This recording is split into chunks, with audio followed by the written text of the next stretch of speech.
Denmark is going to construct an $8.2 billion tunnel between Germany and Denmark. The Femarn Belt, a Baltic Sea strait separating Germany and Denmark, is only 18.5 kilometers wide and has a max depth of only 30 meters. For this reason, the idea of a connection across it is being pursued. Initially, a bridge was proposed. During the late 1990s, a feasibility study for a bridge was conducted, and in the early 2000s, the proposal was explored and grew popular. Then, on June 29, 2007, German and Danish officials met in Berlin, where they agreed to construct the bridge. On September 3, 2008, the German and Danish transport ministers signed the treaty for the bridge's construction in Copenhagen. The companies dissingweitling, COWI, and Obermeier then developed a feasible bridge design. The bridge would be 20 kilometers long, with 2 cable-stayed spans supported by 3 280-meter-tall towers, creating a max vertical clearance of 65 meters, allowing large ships to pass through. It would be a feat of engineering. There would be artificial peninsulas on each side, reducing the bridge's total distance by over a kilometer. Lastly, it would have 2 decks, one with a 4-lane highway and the other with 2 railway tracks, costing a total of $7.6 billion.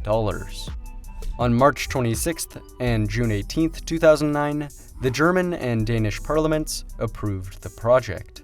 Construction was supposed to begin soon, and the bridge was to be finished by 2018.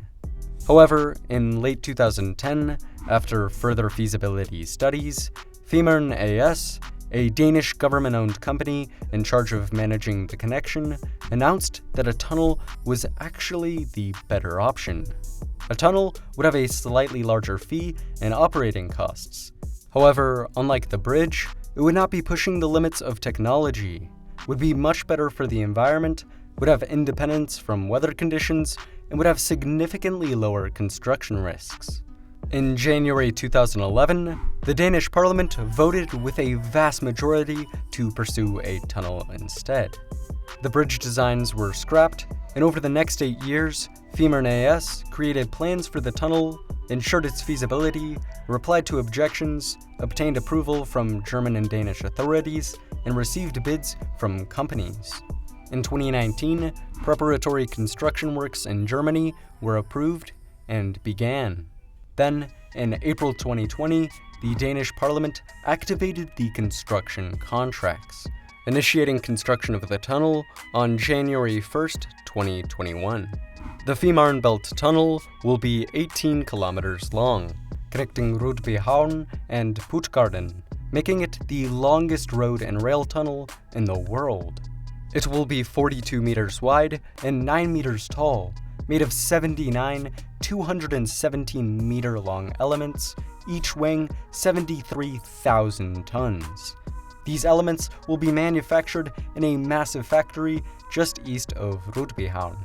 Inside the tunnel will be a 4-lane highway and 2 rail lines, along with 10 maintenance sectors every 1.8 kilometers. The sediment dredged from the 16-meter-deep tunnel trench will be used to create several square kilometers of reclaimed land on both the Danish and German coasts. These reclaimed areas will accommodate the tunnel portals, along with new grassland habitats with public paths, offering excellent views of the coastline.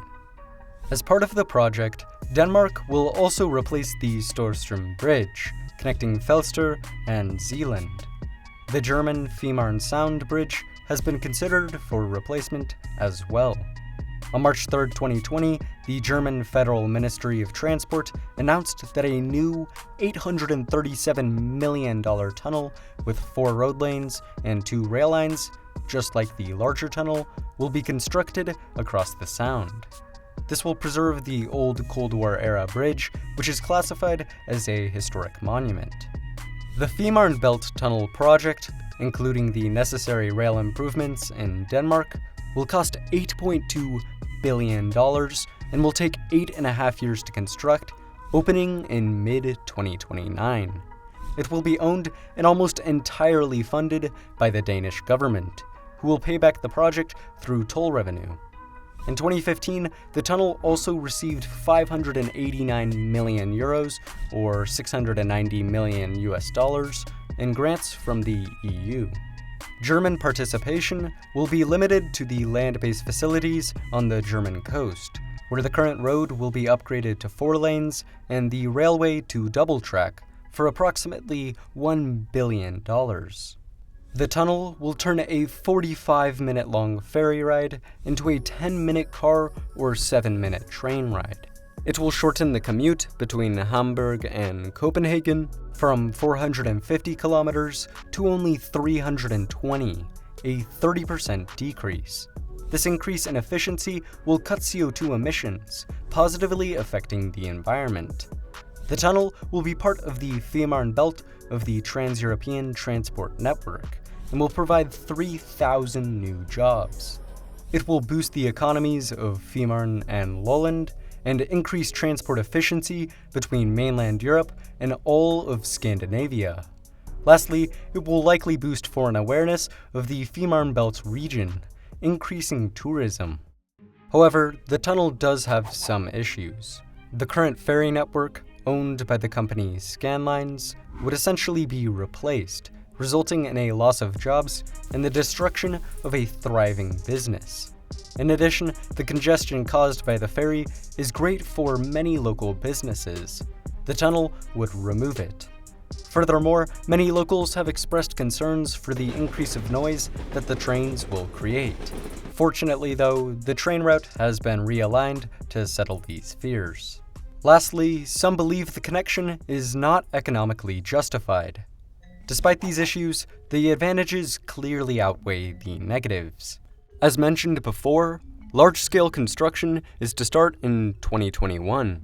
Originally, it was supposed to begin during the summer of 2020, however, due to the coronavirus, it was delayed. Still though, preparatory work is underway. As of August 2, 2020, Femern A was installing 1.5 kilometers of piers in preparation for the factory harbor in Rødbyhavn, as shown on a live stream from their YouTube channel. From 2021 to 2022, the onshore factory in harbor will be assembled, while the trench begins excavation and the reclaimed land begins to be filled. In 2023, the factory will begin manufacturing the steel-reinforced tunnel sectors. In 2024, the first sectors will leave the factory, be transported out with pontoons, and then sunk into the trench. This process will continue for several years, with each sector being sunk, connected to the other sectors, and covered with gravel, sand, and rocks. After all the sectors are installed, the tunnel portals, utilities, roads, and rails will finally be constructed. By its opening in 2029, the tunnel will better connect mainland Europe and Scandinavia, increasing transport efficiency, connectivity, and local tourism. If you enjoyed this video, it would be amazing if you like and subscribe for more videos very similar to this one. Also, remember to check out the comments and join the conversation.